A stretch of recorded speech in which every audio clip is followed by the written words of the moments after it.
All right, everybody, what is going on? How you doing?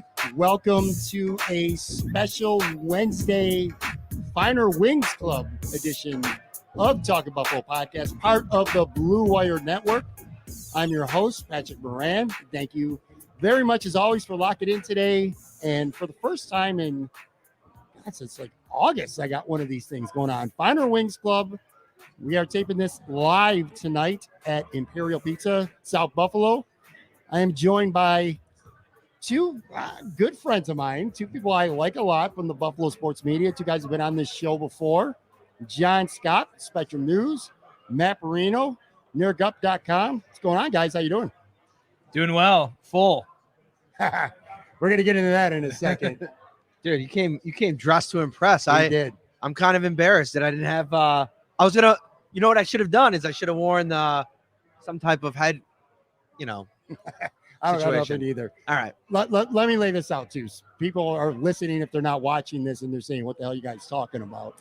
We are going to. So I'm going to give a spoiler alert now. There's going to be a point later in the podcast where we're going to talk a little bit of Cobra Kai season 4 or just the whole series in general. When we get to that point, I'll let people know ahead of time. That way, if they haven't seen it and they plan on seeing it, or they're going to start the series from scratch, they can kind of tune out. So we'll talk about that later. But what Matt's referencing is this really cool T-shirt, Cobra Kai shirt that Jon Scott's got on, man. He bought this special for this occasion. Yeah, so I was in Cleveland for a Cavs game the other day over the weekend, and my number one T-shirt go-to is Homage, is this place out of Ohio, and they happen to have a store in Cleveland. This is one of their shirts.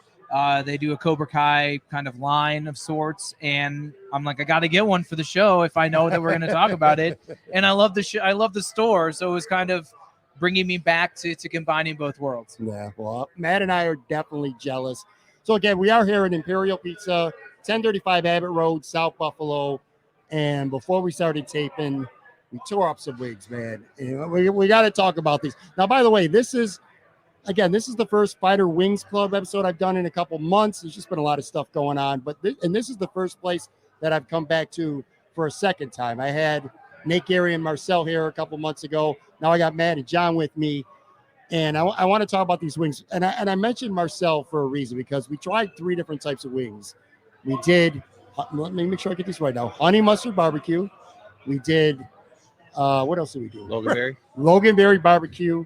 And we did Chevetta's medium, a blend of Chevetta's in medium. I wanted to pay homage right here at the top to Marcel with the honey mustard barbecue. He loved those. Those are among his favorites. Now, anyway, I'm not going to sit here and bore people with my take on these wings, because I've had them before, and everybody knows I'm a big fan of their wings here in this place. So let's talk about them. Like, what wings here that we just tried did you like?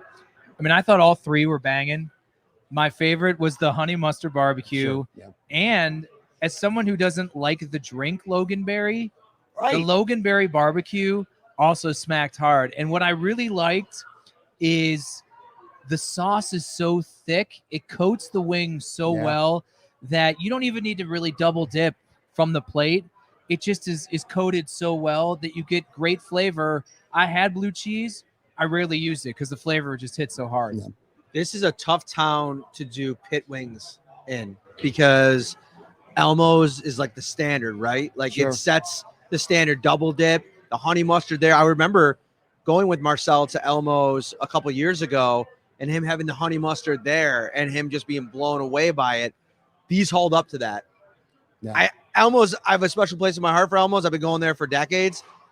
Those might have been better, man. Like, wow, that's crazy to say, but those honey mustard, it hit a perfect note. But the Loganberry, when you texted me Loganberry wings, I said, come on, man. Like, right, I can't eat those and put those over on a podcast. Like, there's no way.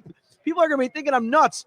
Get to Imperial, get the Loganberry wings. You are going to be blown away. And like, to John's point, it doesn't matter from wing 1 to wing 10, the sauce stays plentiful. Yeah. It was cooked perfectly all the way around.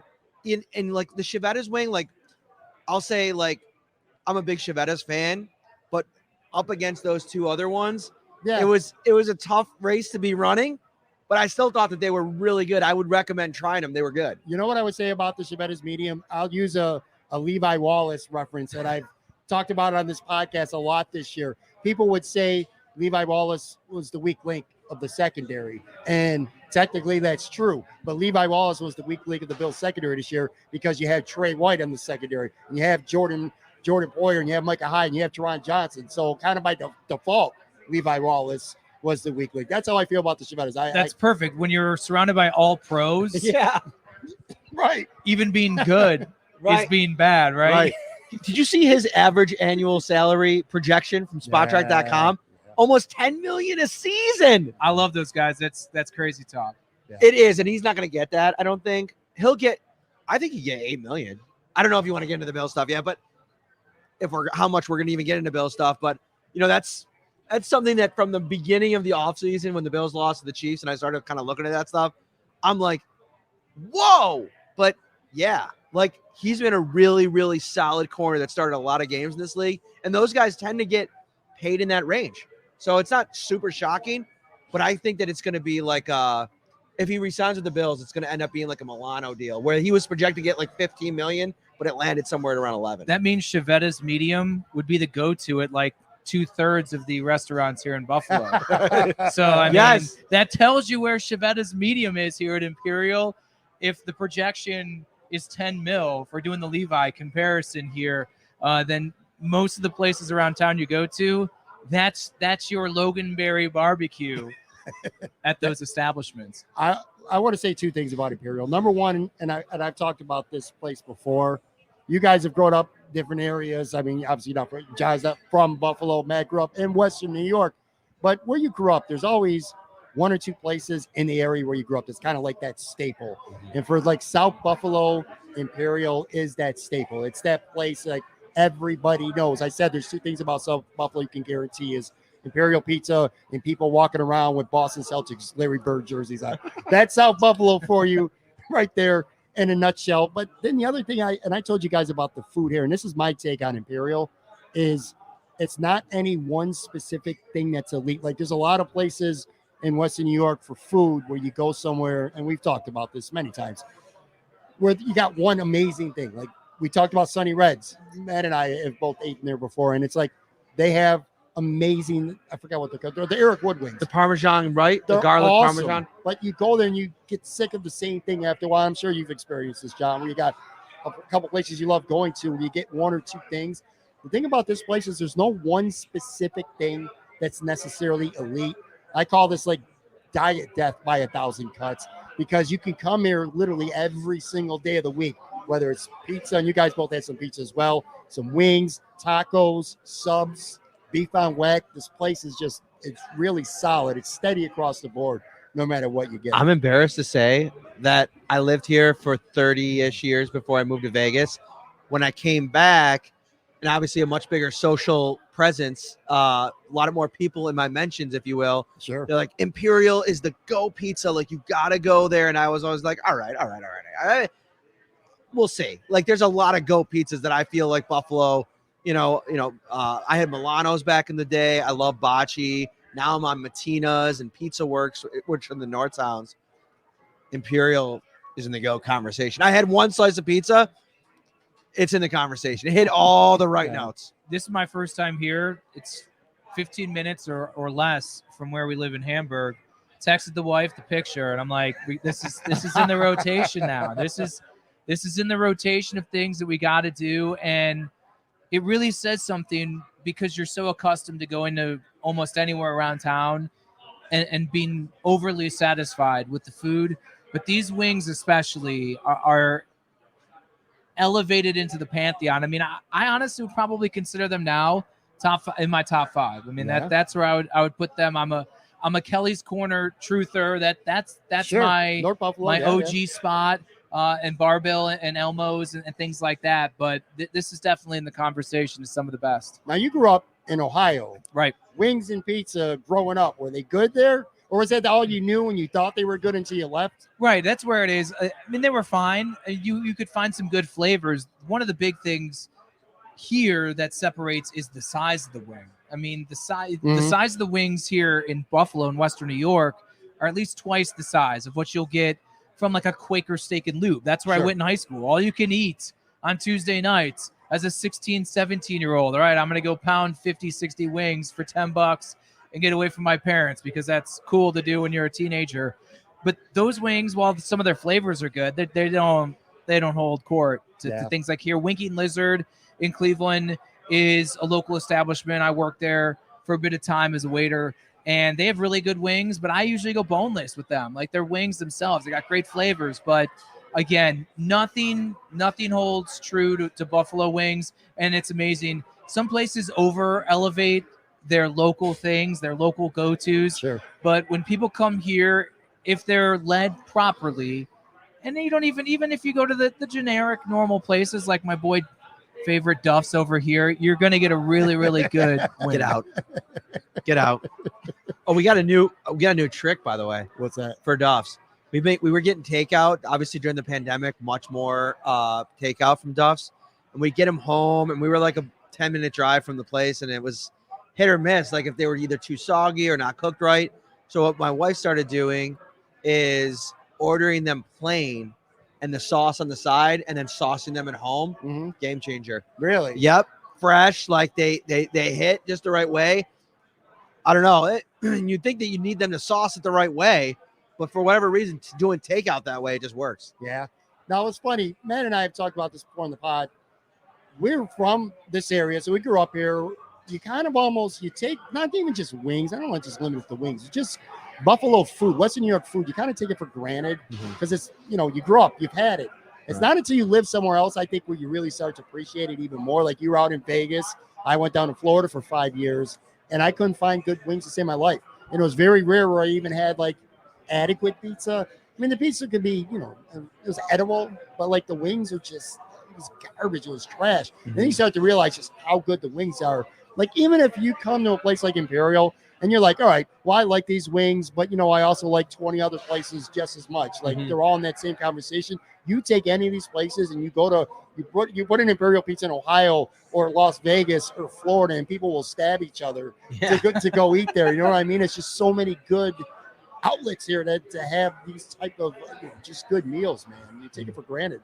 Ohio, Cleveland, where I grew up, chains. I mean, that's where it is. And Florida that too. is the amazing thing that really showcases the local talent of the restaurant and food business around here is this is where chains come to die. I mean, you can't survive. They don't exist. Meanwhile, like my wife from Hamburg, growing up and being a young professional in Ohio, in small towns, Buffalo Wild Wings is where we went. It's where we hung out. It's like a staple almost everywhere I went. That is blasphemy in this town. Whenever I mention it, or my wife is like, dude, what is wrong with you? Why do you think that that's a good place? Or pizza places like my hometown at Domino's and Pizza Hut and Papa John's. We had one local spot that I thought was good. Those places don't even exist around here anymore. No. And that's, again, that just is a true showcase and indication of kind of what you're saying is people have to go all over the country, and they usually thrive on chains. Like when you're, what are we going to get for pizza? We're going to go to Papa John's or whatever it may be. Here, those places just can't survive because you're fighting even amongst great local establishments. Sure. Yeah, I completely agree. And I think there's a handful of places that I would consider like destination places. I think you can get a decent to above average chicken wing pretty much anywhere. Then you got your places that like you'll take a ride to. Like you said, you live 15 minutes from here. Now that you've had wings here, I'm sure you'll come back again to have them. This is kind of like one of those destination worthy places where it's worth the ride. I'm in a spot now though where I need to eat less chicken wings. Right. And see, that's my problem. Like living away from Buffalo, like it forced us to find different things that we liked. Sure. Like there was a lot of different things that we liked in Vegas that we can't get here now. And we were just talking about it the other day. Like my wife really wants to start a Cafe Rio chain here, like a franchise here. And if you're not familiar with it, it's like a Mexican type of place. It's kind of like a Chipotle, but it's like a high-end Chipotle. Like they have really good meats, fresh meats. Like they make their own tortillas, like on site. And it's just like in those kinds of areas, like Mexican food is just better wherever you go. And like, we have like a couple places around here. Taqueria Los Mayos is really good. She goes there a lot. But it's funny, like we get back here and like I look back at my Vegas days and I'm like, man, I was like 15 pounds lighter. living in Vegas. Like, what happened? Oh, that's right. I eat pizza and wings like at least once a week here, and that's the problem. Unless I mean, it is what it is, but It's very hard to live here and eat good. it is. It's very difficult. Rachel's Mediterranean Grill is about the only takeout that you can kind of get and consistently eat healthy, and that's only if you're doing carbless. Like if I get the bowls, but I love their pitas, man. So like I'll throw the pita on there, and then it's like my wife was actually just talking about this the other day. My wife's here, by the way. She's watching off to the side. She came just for the wings. I love your wife. She's become one of my best friends on social media. I She's many awesome. conversations with her on Twitter. A lot of pop culture stuff. I love it. If you Lucky Rose mom, she doesn't have a lot of sports takes, but she's got a lot of takes on everything else. I like you were doing a podcast last week and she was kind of texting you and critiquing it. Oh, I told her, stop fucking doing that. Like I listened. No. Yeah, we are allowed to swear. We're allowed to swear. She said, Let's talk about what podcast. my wife was a 7th, 8th grade history teacher for years. So that was the teacher coming out in there. But no, she'll text me in the middle of the podcast. Now, one of the things I tell my editor all the time, like, I need a producer for the podcast. I'm producing the show. People don't realize that. Like one guy was like, hey, like, I wish you'd kind of pay more attention to Ryan during the show. It's like, yeah, I wish I could too, but I'm producing the whole thing. So while you're watching this live and we're having this conversation, I'm doing all the behind the scenes. I'm monitoring the comments. I'm making sure everything's going out and operating right on all the social media platforms. So like I got to kind of do a lot of things. So I'm like multitasking. And so she texts me and she's like, what did you say? You said, oh no, she said, you're saying a lot today, or you're stuttering a lot today, or something like that. I'm like, thanks, honey. Thanks. Jon, I wanted to ask you, I've had you on the show before, but we didn't get a chance to talk about this last time. You're married to somebody, of course, Heather Pruzak I'm talking about, Channel 4. What is it like being married to somebody who's in the same field as you and you're covering the same sports, the same team in the same city, different outlets?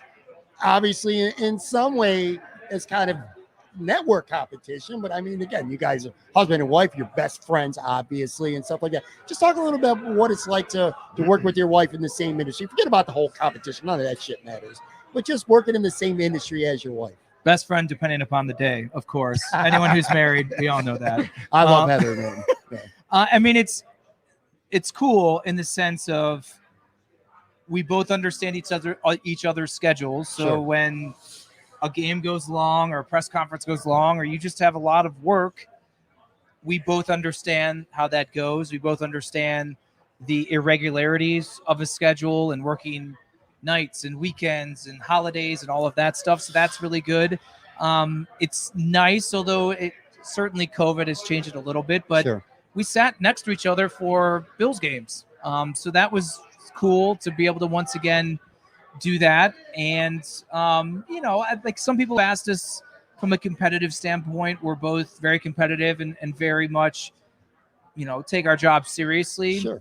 That never has really been an issue, to be honest with you. Yeah, sometimes, she'll get a story or I'll get a story or things like that.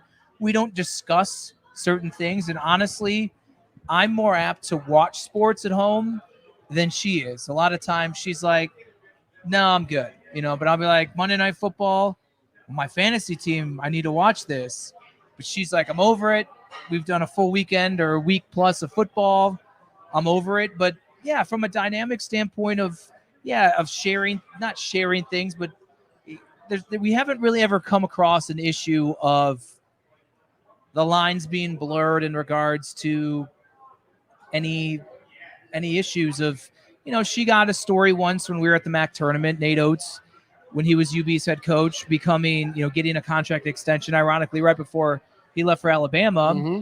I had no idea. No, we weren't married at the time, but we were together, and it wasn't an issue. I was happy that she got the scoop, but if sometimes I get information, sometimes she'll get information. We're connected with different people, but by and large, there really are no hiccups work related.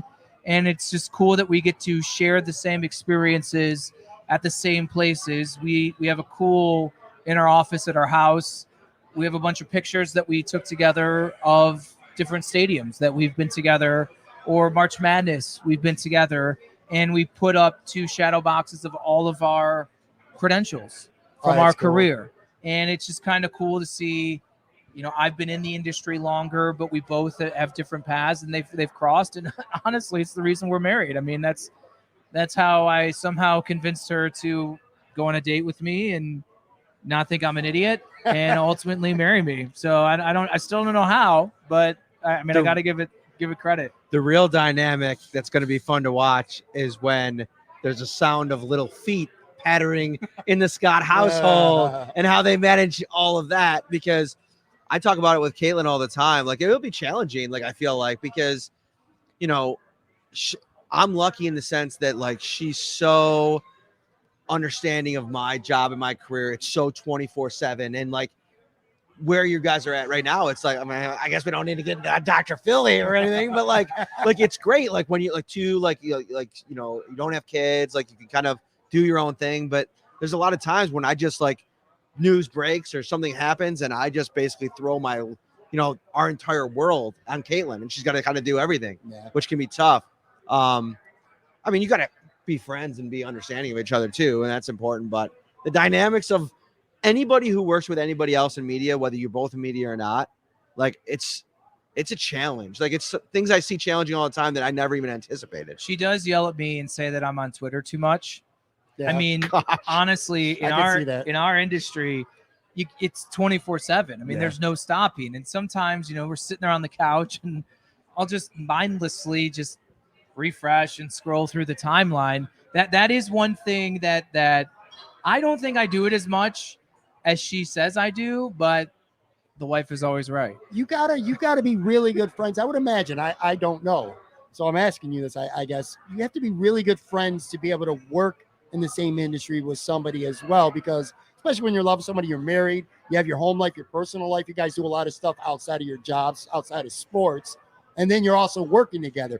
Like, the best relationships on earth, I think, maybe I'm wrong, but like, when it's the man and the woman going out and working separate jobs or whatever, you kind of have that wait time. You guys are together a lot, like, not just socially, but also professionally as well. Right. And now she hasn't been around the Bills, and certainly COVID has changed this. Yeah, when we were in the building at One Bills Drive all the time, that was different. COVID, we're more remote and things like that. She's not up there every single day as much as she was when she worked at Channel 2. So that's some separation there. In what the Bills allowed us to do in working up in the press box after practices, I'm a creature who, even though we have a home office, I just work better on location. When I'm not at home, where I can get away and walk down the stairs for 5 minutes and play with Otto and just get distracted or whatever. She chose to work at home a lot more. I chose to work at the stadium a lot more. So that kind of gave us a little bit of space.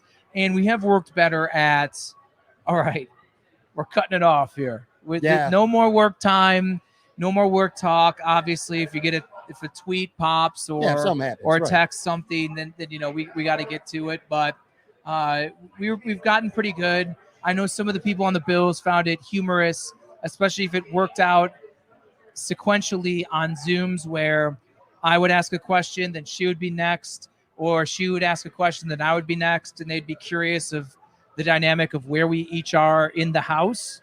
Over the past couple of years, that's been a fun thing. I know Sean's brought it up before of like, are you both in the same house? What are you doing? Are you next to each other? And we are on separate floors. I've always been upstairs and she'll always be downstairs. But speaking of Sean, everybody's, the Bills fans probably watch his press conferences. He's not a very outgoing or dynamic person in these settings, but on the Zoom calls, it's some of the most surprising moments over the years on Zoom have been him picking out things that are going on with people on Zoom. I did one from the Spot Coffee in the Village of Orchard Park, and he was like, "Is that you? Are you at Spot Coffee?" And I'm like, "Yeah." He's like, "What did you get?" I said, "A Mike sandwich." Like, Mike sandwich. I love me a Mike sandwich. I'm like, Sean, we're really connecting here. We're really, really bonding.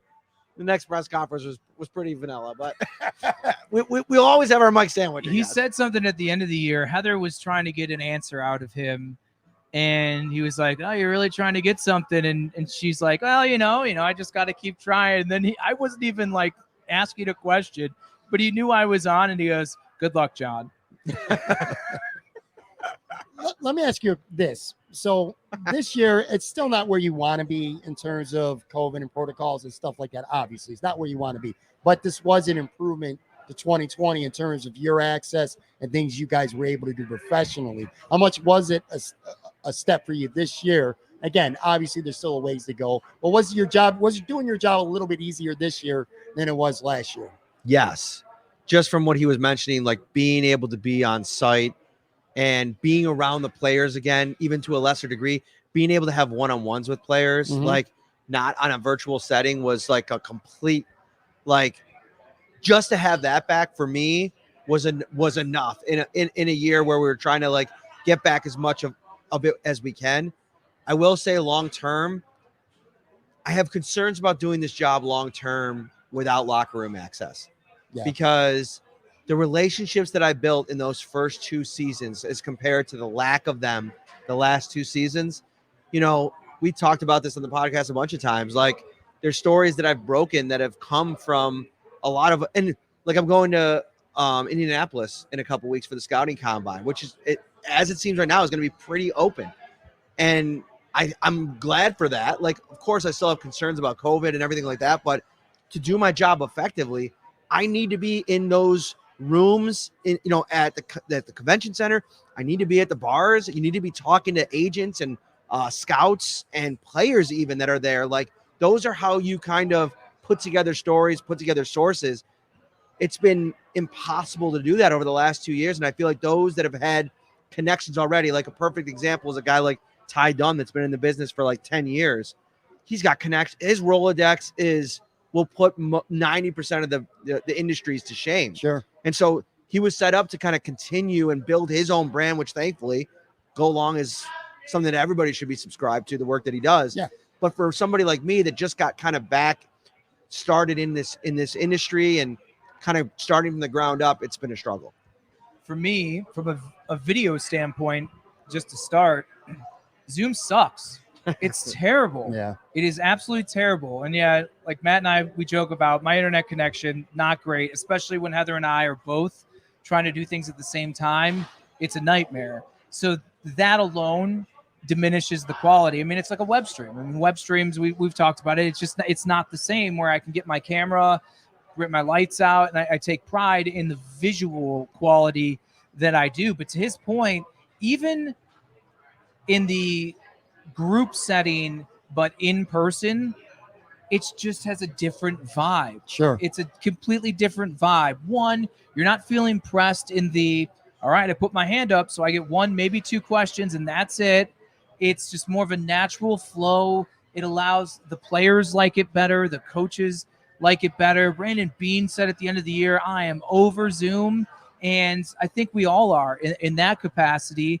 And then to his point about one-on-ones, I did a bunch of one-on-ones, and to just sit and have a conversation one-on-one, face-to-face, one of the better conversations I had was with Cody Ford before he got benched, but just discussing his path. And he was so open about tackle was never my position. It just was never my thing. Going back and forth was not great for my development. My confidence was shook. And, things like that, you just don't get that. And the relationship building is right. I mean, some relationships I had were able to survive COVID and stay that way. But a lot of them, you don't have the continuous and access and conversation. I mean, one of the things is my first few years covering the team, 14, 15, 16, I was there most of the time, but I wasn't there all the time. And then when I fully went to the beat, I get most of my content on a Wednesday. And then Thursday and Friday, most of the time, I spent just talking to guys in the room. It wasn't with my camera and light and microphone. It was going up and just talking about things that had nothing even to do necessarily with the Bills. And that helps you cultivate relationships, and that's where you get some stories. Go ahead. There's an important thing, too, about the Zoom environment. And this isn't a knock on anybody, but there's people that ask questions on Zoom that would never have the audacity to ask that question in a press conference setting, in a building. Absolutely. And like I said, that's not a knock on anybody. I don't have a problem with anybody in this market at all. I know that there's been some combative stuff on social media the last couple weeks. Of course. The end of the season. Yeah. And it's not just one person. Multiple people. Like, there's certain people that, you never even know that they went to press conferences before the Zoom started. And so that part of it, I think, to move past that would be helpful, because I think that it brings all the people in the room that should be asking the questions. They're asking the questions, and there's a reason for that, because, and this goes back to something I texted you about the other day. I tweeted out a story about Brian Dable when he got the job, and mentioned at the end of it that I don't root for the Bills anymore because I grew up here. Sure. I was a diehard Bills fan my whole life. Something changes when you cover the team. You get paid to cover the team as a beat reporter. Whether or not you want it to change or not, it changes naturally. But even if it didn't, I'm a journalism professor. It would change no matter what. Sure. And there's a lot of people that took issue with that. I wish you wouldn't have told me that or whatever. There's a dynamic in that, in this back and forth, that you can't be a fan, in my opinion, and do the job the right way. And this could kind of diverge into a whole bunch of different topics. But I think getting away from the Zoom environment brings us back to a place where the coverage of the team is healthier. If that makes sense. Yeah, it makes a lot of sense. And I wanted to ask you this too. Maybe you already did answer the question for me, but it's obvious that as reporters, you want as much access as possible for relationship building, everything you guys just talked about. But from the players' side, you guys both think players would prefer the way things used to be as well as compared to what it is now? Because some might say that, well, they don't have to be as accessible now. They can just do a quick Zoom or whatever and be done. Whereas in the locker room, it might be a different story. What do you think about the play? What do you think the players? I think some love it. I think, yes, it's not universal. I think some like it. So, for instance, and I know this was discussed after the Patriots game and things like that, there also is, when you don't have locker room access, everyone has to ask their question in front of everyone else. So let's say I have a certain story that I'm working on that does not pertain to literally anyone else. Right. They have to, the time that we are allotted on a Zoom call has to be taken up with questions that in a traditional setting in a locker room, I would just get them off to my own and wouldn't waste the time of other people. And that's another dynamic there. Now, as for players, I think they would like it, one, because maybe the face-to-face, again, when you're face-to-face, maybe people don't have the cojones to say certain things. Right. The amount of people that are in there is not the same. And I do think that there is an accountability thing. And again, it doesn't have to be in the full auditorium setting, for lack of a better term. Well, the whole thing changed the dynamic of the requirements that the league has of players. Like, Stephon Diggs is supposed to talk after every game. He's supposed to be available once per week and then talk after the game if he's requested. He didn't talk after any game all season long. Jerry Hughes didn't talk all season long until the very end of the year, and he still never talked after the game. You don't have that opportunity to say no to that when you have a gaggle of reporters walking up to you in the locker room. And we wouldn't be sitting here wondering, at least without the opportunity, what the heck happened with Tyler Bass at the end of the game. Because after that game, one of the first people that everyone would have gone to is Tyler Bass. Yeah. When Steven Hauschka missed kicks, when things like that, when someone has a penalty, when someone drops a pass, whatever it is, those are the people that you can go to. You don't have to wonder who's on the special teams unit that you can talk to. You would go straight to them. And I honestly, after thinking about it for weeks now, who are you protecting? Like to not make Tyler Bass available. All they've said all year long is the swag that this kid has. He's got so much swag, he can't answer for one mistake. Scott Norwood came back and answered for every question that anybody had for missing the biggest kick in the history of this organization. It's a disservice. And listen, if Sean McDermott doesn't want to throw him under the bus, I get it. But to not make him available, that's egregious. And this is what I was tweeting about, and some fans took issue with it.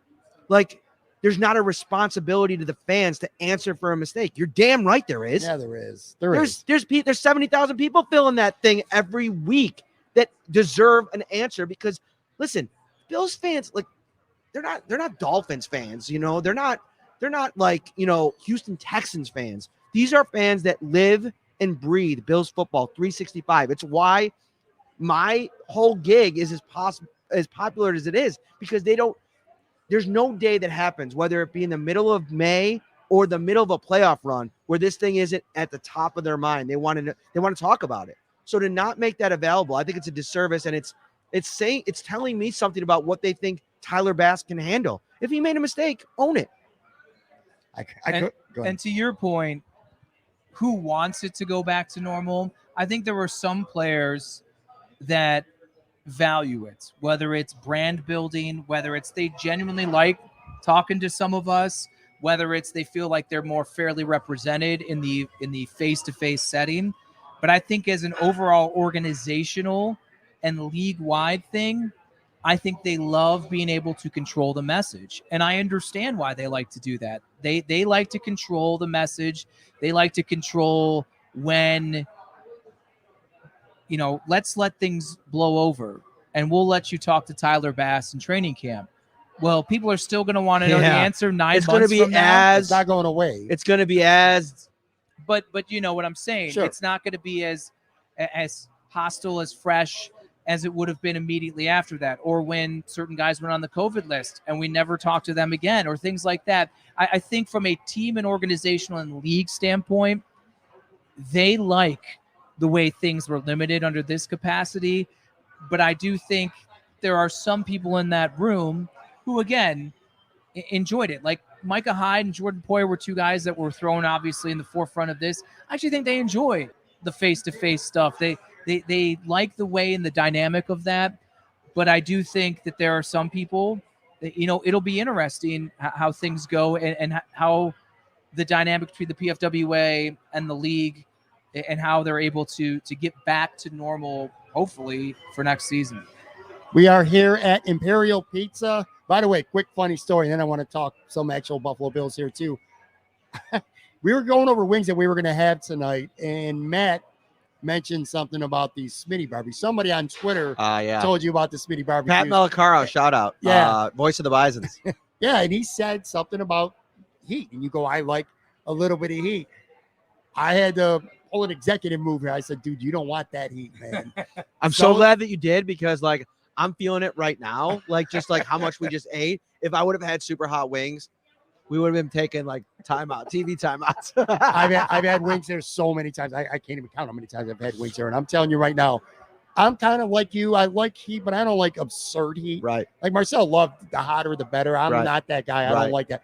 These Sully barbecue wings here, I literally couldn't finish the three. I couldn't even get through three of them. And I'm thinking in my mind, I'm like, we got to do a podcast after we eat. Like your mouth's going to be on fire the whole time. Great call. So that's why we didn't appreciate you. That's why we didn't have Sully barbecue here, man. Anyway, so I want to talk about this Bill season quickly that just passed. And looking back now as reporters, when you look back at this season, is it a success or is it a failure? Because you can look at it from obviously both ends.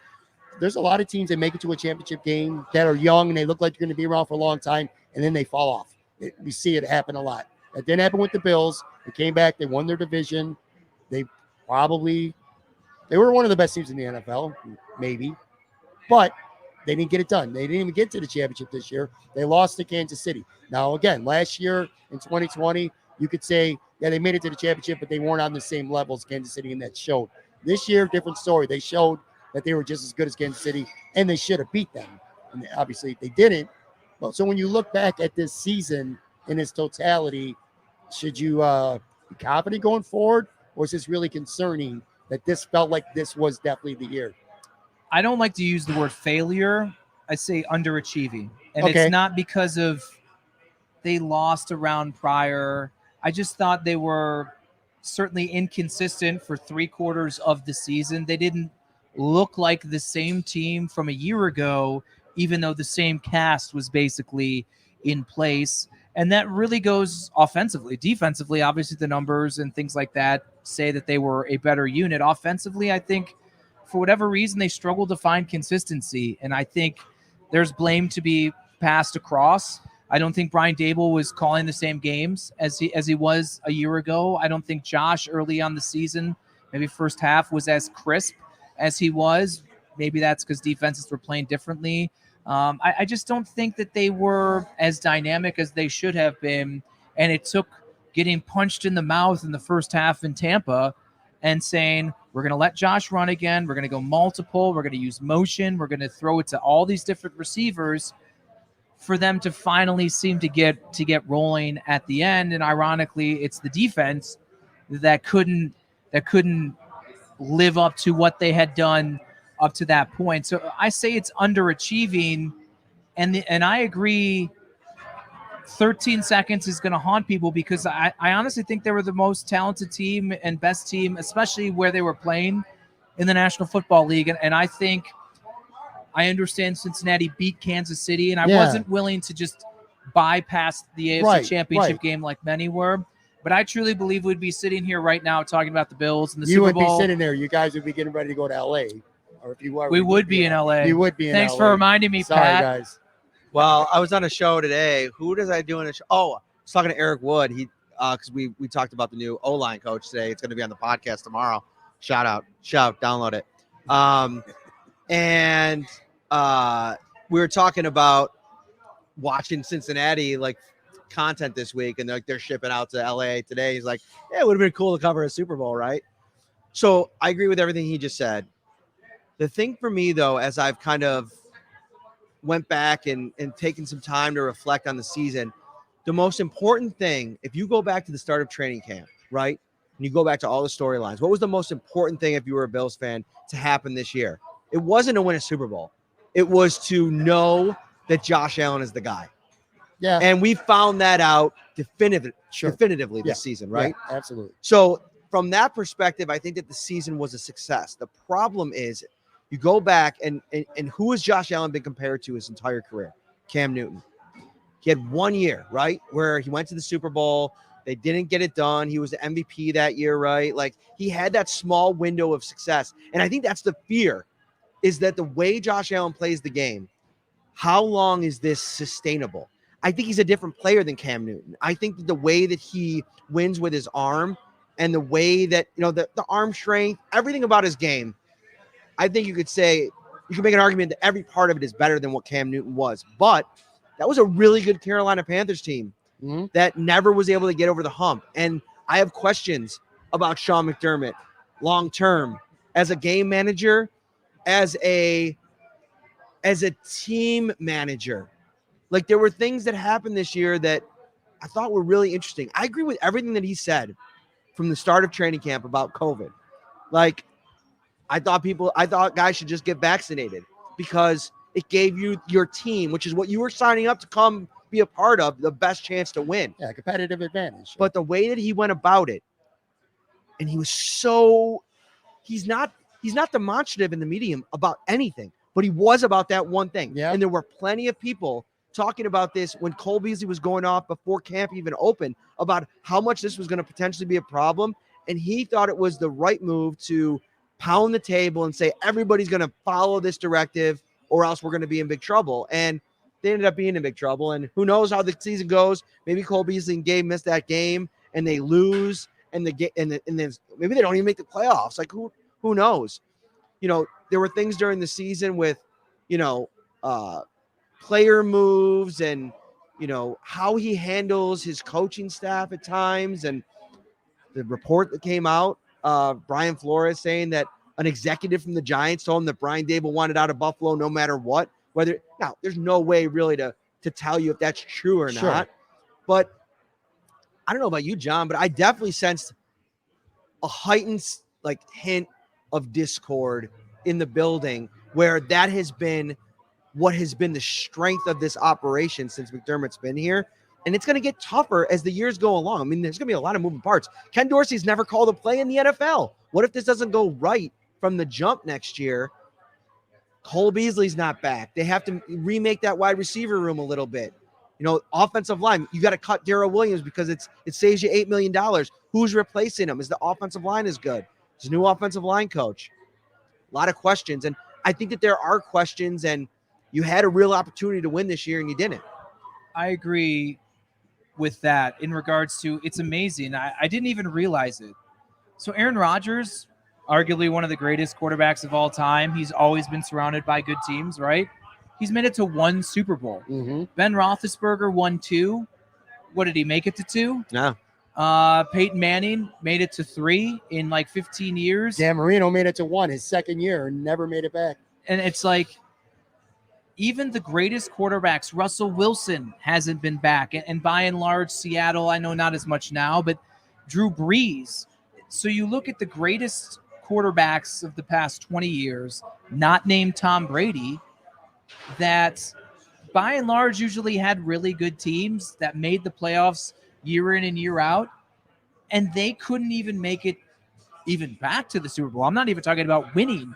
They just had really hard times. Now, yes, Tom Brady played a large part in that in regards to like Manning and some of these other people, but he was in the AFC. So what does that say for Rodgers? What does that say for Breeze? What does that say for for Russell Wilson? So that's where, just in general, even if the Bills had won this year, it's just, and you hear players and coaches say it, and it's true. It is so hard to win, and not just win games and win divisions. It is so hard to get to the Super Bowl and win it. And that's why, like, I really appreciate what the Rams have done. They're like, I don't need to look at a 5-6 year window with all of these first year picks, because even if I follow this traditional pattern of building a team, that doesn't guarantee that I'm going to even have an opportunity to get to this game year in and year out. So just let's push all of our chips in the middle, say screw the first round picks. I don't need to wait a year or two or guess that this guy at pick 25 or this guy at 29 is going to be good. I know what Jalen Ramsey is. I know what Von Miller is. I know what Matthew Stafford is. Don't listen to Matt Parrino about it. But like, I know who these guys. I know who these guys are. I don't know for sure what they are. That's why when people are like, "Oh, Stephon Diggs and Justin Jefferson are the same," I don't care if Justin Jefferson's cheaper and productive for where the Bills were and where the Bills are. And in that situation, taking what you know about Stephon Diggs, of what you might have out of a Justin Jefferson or someone else, the Bills made the right decision. And just to go overall, you don't know, even when they bring the entire team back from a year ago that made the AFC Championship game, they didn't make it any farther. And you don't know, as good as Josh could be an MVP candidate for the next 10 years, who knows, even with that, if they'll ever have this opportunity again. Just something quick before we move on. I want to get this in. Part of what's made the Rams, it's not Stafford related. We don't have to cover that. Part of what's made the Rams play in all of this and how they built it, what Les Snead has done out there, is it's almost been a vote of confidence for Sean McVay. Like, we're going to get Sean McVay a bunch of pieces, right? Defensively, but more so offensively. Odell Beckham Jr., Matthew Stafford. They went out and traded guys for him. Who's Brandon Beane going to do that for Sean McDermott?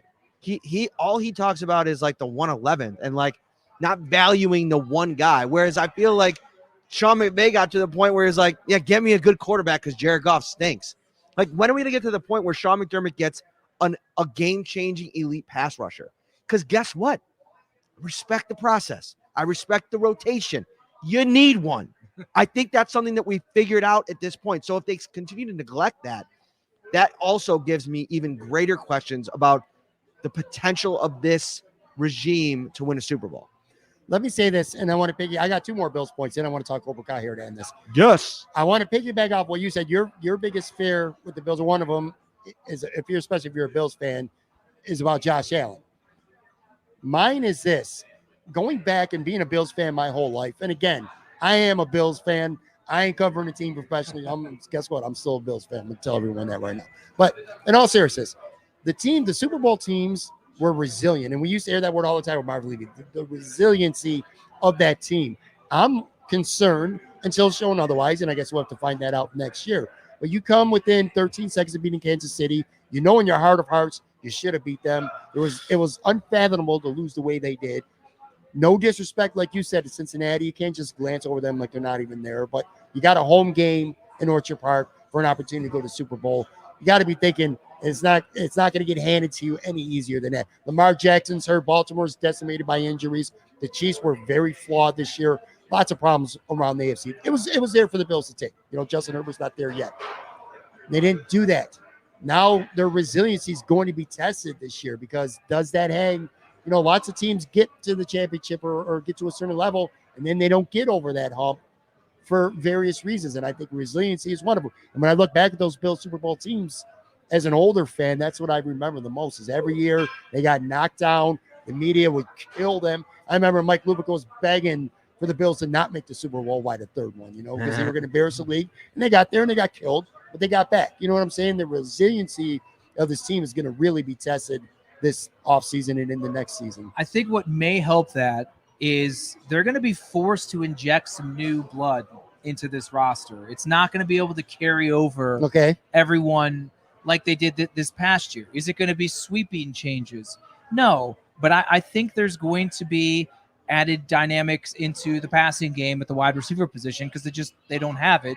I think there may be some additions on the offensive line. I agree, defensive line. You're losing guys like Addison and potentially Jerry Hughes.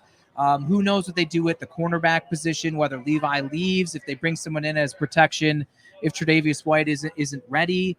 I mean, and now you have, for the first time in a long time, shuffling on the coaching staff, because they've had such great stability there, and all of this continuity and stability has been looked at as a positive. And I think as a building block from where they were 5 years ago to now, I think that's true. And I'm not saying that they tapped out their potential with the group that they had, but I do think maybe adding in some fresh voices, some fresh presence, some fresh concepts coaching-wise and whatnot, I think that could maybe help keep things fresh for them in regards to their resiliency, in regards to not everyone on this team is hung up on 13 seconds, because not everyone was there. The prominent key pieces, the majority, yes. Right. But Aaron Cromer wasn't there. Joe Brady wasn't there. And we'll see defensively if there are changes maybe in the coaching staff or with the personnel-wise of, like, some people are like, if you have a different cornerback, that guy doesn't have any history or wasn't there for the scar of what Tyreek Hill did in the final 2 minutes, whether it be the long touchdown or him and Kelsey ripping off the 40-plus yards for there. So maybe that will help a little bit. And I also just think in general, this team plays better when people are doubting them. Yes. That, to me, going into the season was one of my biggest questions was, you guys have been the hunters for 4 years. Now you guys are the hunted. You're not sneaking up on anyone.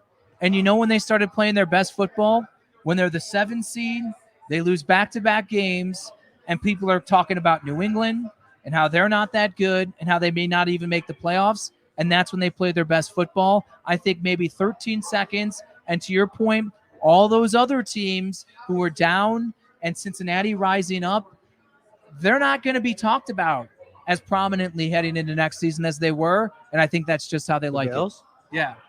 I think they got the second best odds to win the Super Bowl next year. But I still think Cincinnati's going to be I'm not saying people won't pick them. Right.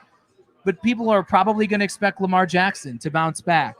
People are going to expect Justin Herbert to take a step forward. Yes, Joe Burrow is going to be there. Aaron Rodgers might end up in Denver. Who knows there? Yeah. So, and then you still have Kansas City, who I agree was flawed, who is going to continue to tinker and still be there. So instead of maybe looking at the AFC as you did entering this season and saying it's going to be Kansas City and Buffalo once again, especially since at the early part, I mean, Baltimore was already on their 5th running back at that point. I think you're going to look at them as in the group of 3 or 4 or 5 teams in the AFC.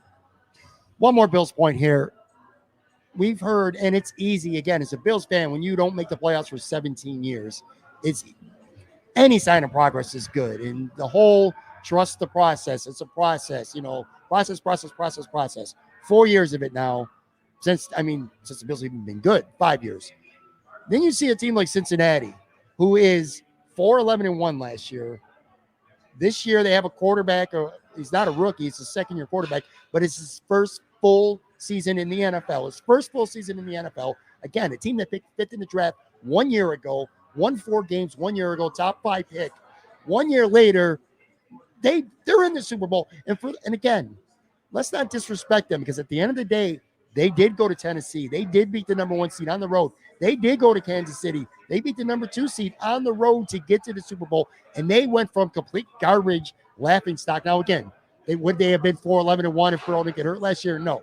But they weren't a playoff team last year, and now they're in the Super Bowl. Does that kind of like, if you're a Bills fan sitting there, trust the process, well, how long is this process when you see a team like Cincinnati just come up and bam? I think it's what we've been talking about. I mean, I think it's an indictment of the team building philosophy, that the Bills have used. And if you look at the two teams that are in the Super Bowl, I think Kansas City got lucky in a lot of ways in that their draft picks really developed into the superstars of their team, right? Like Kelsey and Hill, they don't win a Super Bowl without those two guys, right? Whether or not they have Mahomes or not, those two guys were key in that.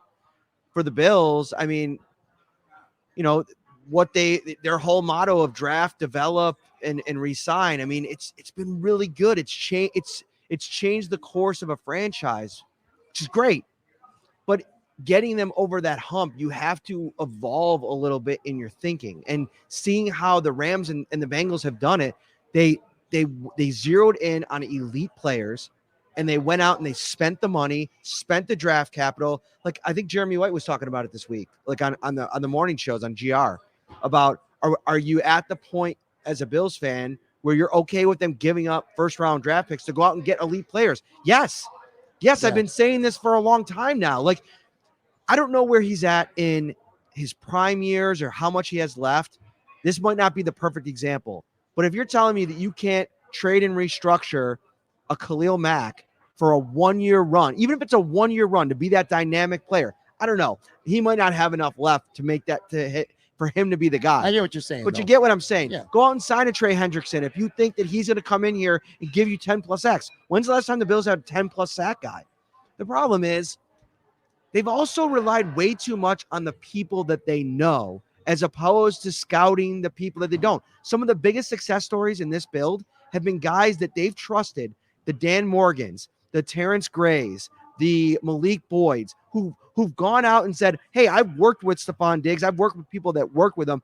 I trusted him. I know Sean McDermott doesn't know him and Brandon Beane doesn't know him, but bring him in here. He's going to produce for you. Somebody in Cincinnati might have said that about Trey Hendrickson, and had somebody in the Bills said it, they bring him in. Maybe he's the difference. Yeah. I don't know if that's necessarily the case, because I think schematically is where they faltered against the Chiefs in that divisional round game.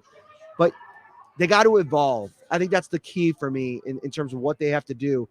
Evaluate everything that they do in their operation and figure out what they need to change about themselves. Just look at some of these final teams. And you mentioned stars. How many stars do the Bills have? Especially offensively, defensively. Two. Tre'Davious White. He's not even viewed as a star around the league, though. It's true. Stephon Diggs and Josh Allen. That's who I'd say. And that's it. And you look at, let's just look at Cincinnati. I mean, they Burrow, have Jamar Chase and Jamar Burrow. Chase. I think like Mixon, I think, is a very, very, very good player. Yeah. I think Mixon he gets more hype around the league than maybe like a Dawson Knox, who was arguably a top 3 tight end this season. Right. And then obviously LA is just full of them. Sure. And even, you go to Tampa, Mike Evans, Chris Godwin, obviously Gronk, Brady. You go on the defensive side of things. You look at their defensive front, regardless of where they are at their career, you're dealing with Vita Vea and Ndamukong Suh. Shaq Barrett. Jean-Pierre, JPP, Jason Pierre-Paul. JPP, and like these are guys that, especially during their Super Bowl run, were very effective. Levante David and things like that. And you're like, all right, yeah, the Bills have built it very, very well organically. But at some point, I agree. Like with Diggs, you need to supplement it with a boost of talent. And I think they know that. They just haven't been willing to go super far in. Like them going after J.J. Watt the way they did, to me says like they were kind of towing the line of, well, this guy's good, but he's not 5 years younger and a complete difference maker to where we're really going to have to pony it up there. And I bet J.J. Watt saw that. How hard, let me ask you guys this. How hard is it for them to pivot? How hard is it going to be for them to pivot? Because they have one big pivot they might have to make here pretty soon with Tremaine Edmonds going into his 5th year. Like, you might have to pivot and literally just walk away from the player. Like, I know that sounds crazy with all the time they've spent developing him, but who knows? Like, Bob Babbage is getting a little bit older. What are they going to do at linebackers? What's the succession plan there? Like, Matt Milano, they paid him a lot of money. He was really good at times last year, but he was really not good in that Kansas City game. And they're paying him a lot of money. What are you going to do? Like, do you pivot and go to, okay, we're going to put all of our time and energy in the defensive line. Everybody said, like, when I mentioned like Wink Martindale and Vic Fangio as kind of interesting options for the Bills at defensive coordinator, should Leslie Frazier get a job? Well, that's not a scheme fit for the bit. That's not what Sean McDermott does. Well, maybe what Sean McDermott does isn't the answer. And maybe he's better as a head coach, as a CEO, and letting somebody come in here and run the defense. Maybe they have to pivot. Do they have the ability to pivot? I don't know. I got one more question. I lied because you said a name that I got to mention now. You said Gronk. And I got in some beef this week with people on Twitter. Big time. Yes. Get out of town. I said, I put out there that I said, if Gronk decides to not retire and he doesn't resign with Tampa, if Tampa, it looks like, they're going to lose a lot of free agents besides Brady's retired. If he doesn't sign with Tampa and he wants to play another year, I think Buffalo would be a good fit for him. If he plays next year, hot take, I think he's a Bill. Okay, now let me ask you this. I got tore up for that shit. Fans went after me hard. Because everybody's hung up on the Trey White thing. So let me ask you guys, 2 professionals here who cover the team for a living. I'm not saying you necessarily know this, but what does your gut tell you? If the Bills went to Trey White and said, hey, if they would even bother doing that. But if they did, let's just say they do. Hey, Trey, we're thinking about bringing Gronk in here for a 1-year deal. Do you think, in your opinion, is Trey White going to be like, no, he tried to take me out 4 years ago, which it was a dirty, filthy, cheap shot, all right? I'm not downplaying what happened, the incident. But do you think 4 years later the Bills wouldn't want to upgrade and add to their roster with Gronk because Trey White wouldn't want him here? Or maybe I'm wrong. They were considerable way down the road with him. Wait, I last think year. They would consult with Tre'Davious. Sure. But I honestly think that's squashed anyways. And on top of it, I think Tre'Davious and guys of his stature, unless there's like serious beef, but an on the field incident like that, I don't consider serious beef. I think that he would say, well, damn, if I can put Knox and Gronk on our team, we're going to be an even more explosive team. Sure, and anything of that magnitude, they would, even if there is something lingering, unless it's like prominent, which I don't think it is, I think these guys would put it behind them for the sake of trying to win. Brandon Beane said that they were having conversations with their representatives, seeing what the interest level was at. You don't do that unless you're confident that bringing him into the building means that things will work out with a guy like Trey White. And Trey White's a professional. Listen, I know, like, you talk about the fun little wars with him and Stephon Diggs and the one-on-ones. In all honesty, Rob Gronkowski and Tre'Davious White aren't spending a ton of time together in the season. They're not like, going out for beers or going to Bar Bill in East Aurora. I don't foresee it being a problem. And at the end of the day, these guys value championship experience. It's why they were so interested in, all these guys over the years. Like even Mitch Morse, who didn't go to a championship, one of the things they talked about was the playoff experience and like coming up and being around that kind of success. And who has had more success in the NFL over the last decade than Rob Gronkowski? Right. Yeah. There's not many. Tom Brady, and that's about it. Yeah, it annoys me when fans say that. I but can't. they're fans, and I get it. Like they're sticking up for Trey, and Trey's like goalie academy, and he's a fan favorite. No, and you can love Trey and still want to get better at the tight end position, because guess what? I love Tommy Sweeney personally. Like we talk about it. You talk about the locker room. We'd go in the locker room and hang out with Tommy Sweeney, talk about just BSing, like about just regular life stuff.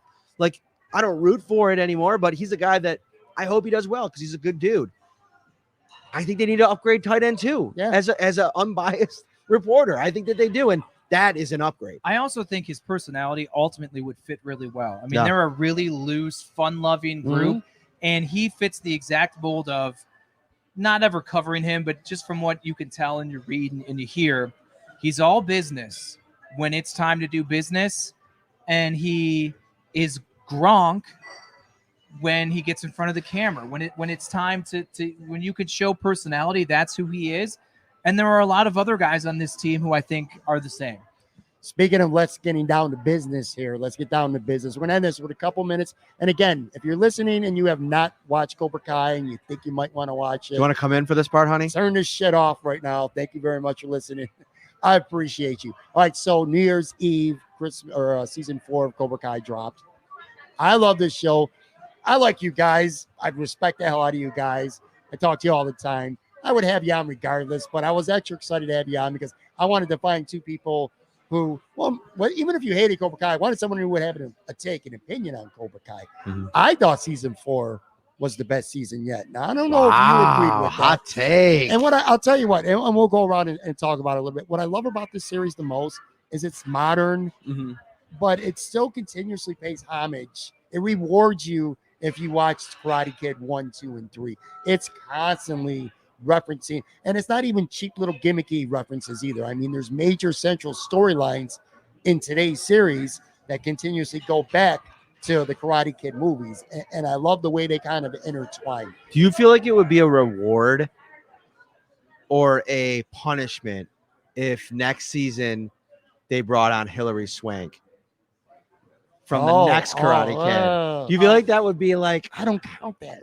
What, with Will Smith's kid? Miyagi though? Like it wasn't Danielson, But I feel like that could like unite, like that could be a Miyagi storyline to bring like Danielson and Hilary Swank together on season 5. That's just like a hot take that I have for like the real Karate Kid faithful, because I was ready for the next Karate Kid, and it was an epic failure. Yeah, that was terrible. Wait, this is the one with Will Smith's kid, right? Yes. No. There's another Oh, one? no, there was one. No. Matt's right. Hilary Swank. The next Karate Kid was, right? Was that the name of it? Yes. Hilary Swank. Yeah. Like Miyagi was like, it was no more like Daniel LaRusso. This was like the next generation. That was a remake, technically, right? Of Karate Kid 1. Yeah. I didn't really remember the storyline of the Will Smith son one because I never watched it. So I watched it. I never watched it in its entirety. I tried to watch it and I couldn't get into it. I also didn't know at the time that many, many years later we'd be watching a Netflix series that I can't get my eyes off of. But you're right. Like Cobra Kai is the ultimate, like you binge it and you love it because it takes you back to the movies. Yeah. And I loved the movies growing up. Like I would watch Karate Kid 1 over and over and over again. And I watched all 3. I never, ever, even for a second, considered Johnny Lawrence as like the baby face of this all, which he is now. I look back at the original movies and I freaking hate Daniel. I'm like, dude, why'd you have to do my man Johnny Lawrence like this, dude? Like, I've fallen in love with Johnny Lawrence. He is the reason I watch Cobra Kai. He is the best part of the show. And to your point, it is the pendulum swing. Yes. Of everyone's on Danielson through the originals, and then you see what happened to Johnny, and even like you look at when you pin together from Johnny's perspective Cobra Kai versus LaRusso and Miyagi-Do, I'm like, I would totally be a Cobra Kai and tell Mr. Wax on, Wax off, Mr. Defense, this sucks. I agree with both you guys. And beyond that, also him and the man aren't the best parents on earth either. I mean, they're not doing a really good job raising their kids. Yeah, just like letting them beat the crap out of everybody. That's another thing. You want to talk about the pendulum swing a little bit. Season 4, she was the one who continuously with Tori was constantly going after her, man. You know what I'm saying? The kid, what was his name? Anthony? I think his name is Tony. The kid, Daniel's kid. He wasn't the one necessarily doing it, but he was guilty by association, bullying that kid Kenny. That continuously bullies. He's got a son who's a bully and a daughter who's trying to pick a fight with somebody who, quite frankly, whoop her ass. Right, because they start off as the victims and then they learn how to defend themselves, and then it's like, I mean, it's anyone who was picked on, and then you hit the weight room, and then you're like, well, I ain't gonna do this anymore, and I'm just gonna be the aggressor. I mean, it's a natural, normal thing. I have to admit, you're gonna have to help me with some of the names. I am really Johnny Lawrence in this show, and I don't really know all of the like supporting characters. What is Daniel's daughter's name? Amanda. I don't know. Samantha. Samantha. So here's the thing with her. When the show started back in season 1, like the big thing was, remember, just like a low key storyline was she'd given up karate. Like Daniel like taught her it like with Miyagi back in the day, and she's like, I want nothing to do it. I don't even remember how it just flipped, and she was like, I am gonna be king of the world and beat everybody's butt in the tournament. Now she's like this like supercharged super warrior fighter, and I'm just like, that part of it doesn't, like, whenever she's on camera, her and the Tori scenes, I'm just like, this isn't really believable, because you never explained that for me early on in the season to make me like get invested in that. And it wasn't even like she was trying. You're shaking your head. I thought it was because she wanted to get closer to her father, because he was starting to teach Miyagi. No, he wanted to hang out with Diaz, right? No, Diaz is Johnny Lawrence. Yeah, but she was dating him at the start, right? Right, but he took on Lawrence's kid, and that's how that started. Robbie. Yeah, but maybe she was just a little bit jealous that the two boys were getting into all these things, and she had all these skills like that she wanted to kind of show. Maybe that was what was happening. That was supposed to just be assumed. Anyway, we don't have to spend a lot of time on this. I'm just saying that's one of the problems, is like some of these secondary characters, like I would like a little bit more depth in their story. Like I want the depth in the Johnny and Daniel story. Like when he went to Japan, was it Tokyo? Yes. Where did he go? Japan. Yes. And he reunited with Chosen and his girlfriend back in the day. That was phenomenal. I love those scenes. It was perfect. Let's get to this season, though. Let's fast forward, because this is what this is about. My number one beef with this season, and it was great, and why I will say it's not the best. Terry Silver did not bring the fire. Okay? If you go back to Karate Kid 3, everybody says it was terrible, and I didn't love it, to be honest with you. But I was such a Karate Kid stan that I always went back and I appreciated it.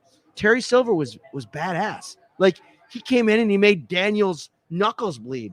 What is this nonsense? Like, I don't know. Like even when he came back to Kreese, it was like he was always kind of just dipping his toe in the water, and then all of a sudden, like that at the end, he's like sending Kreese to jail. Yeah, it's like I don't like the way the season ended. Exactly. Sorry, spoiler. Well, we're giving spoilers. We already pre-warned people. Okay, There's definitely spoilers. I don't agree with you though in terms of shocking.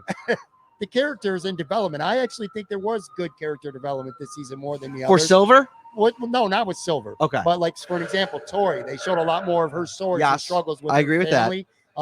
Hawk he ended up winning the All Valley tournament. I thought he had a good role in it. They really humanized him.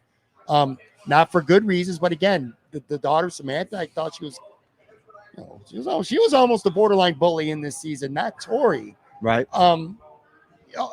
Daniel's wife, Amanda, she tried to help take care. She tried to help Tori out a little bit. You know what I mean? That was a real conflict, considering that she almost killed her daughter in a fight. You know what I mean? So I think there was some decent. The new character Kenny, which I thought was pretty cool. I mean, he was bullied really bad early in the season, but by the end, you could tell he was turning into the bully, and you could kind of sense going into season 5, he's going to be that guy. You know what I mean? Because you got to figure at some point, these kids, how long can they go to high school or be in this All Valley tournament? I mean, what did they get, 7? They didn't start when they were 12 years old. So I don't know. But I thought there was pretty good development. Was there any point in the season, John, or not even the season, the series, I should say, we all got into it for at least some regards, nostalgic reasons, I think. Did you watch it from the jump, by the way? No, I did not watch season 1 when it first aired on YouTube. It was on YouTube only. Yeah. I started binging it, season 2.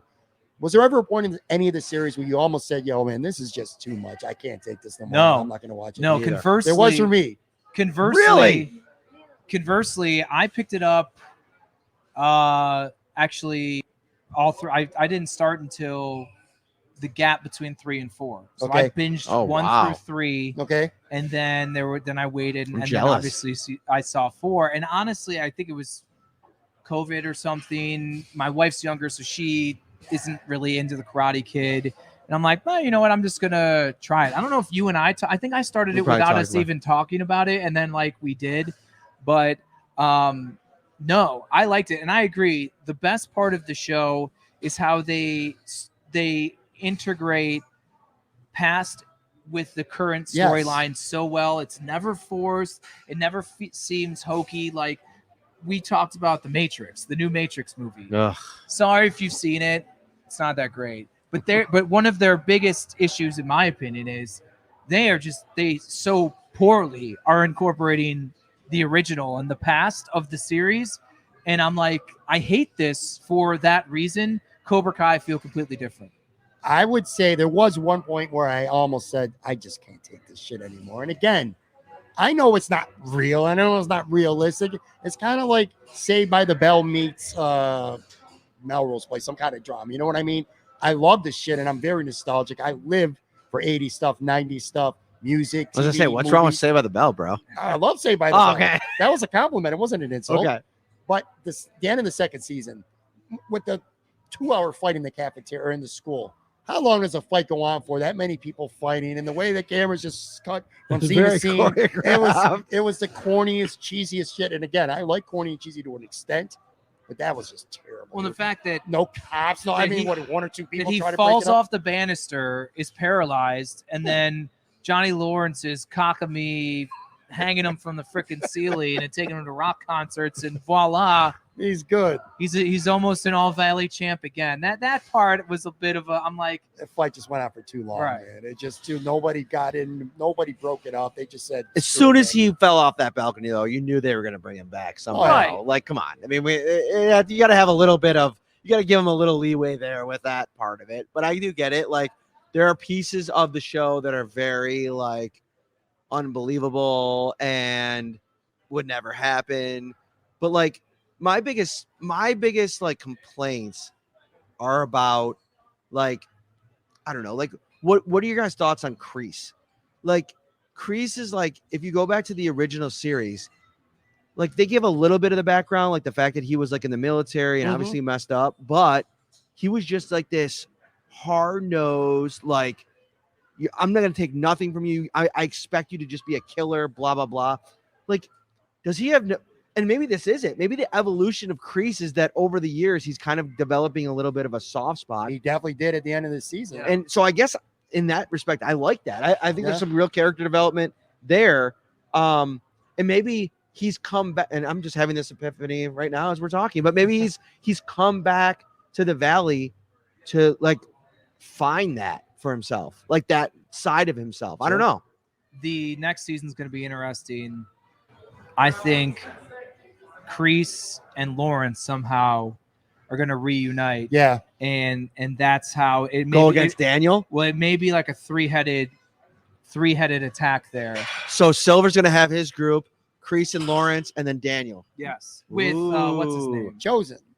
Chosen. Yes. I will say you could see in season 4 increasingly Kreese was treating Johnny, or thinking of him anyway, like a son. And you could see that turnaround near the end of the season. And one other thing about Johnny too that I really liked a lot, Robbie, his son, at the end. And it was very, again, this is kind of cheesy and whatever have you, and we enjoy it all, but that was like a legit emotional, almost like tear-jerky moment at the end of the season when Robbie really opened up, and him and Johnny had a really good moment, man. I thought that was really cool. And speaking of character development, again, Robbie was really conflicted. He wanted to be in Cobra Kai, but he didn't. You know what I mean? So there was a lot of conflict there.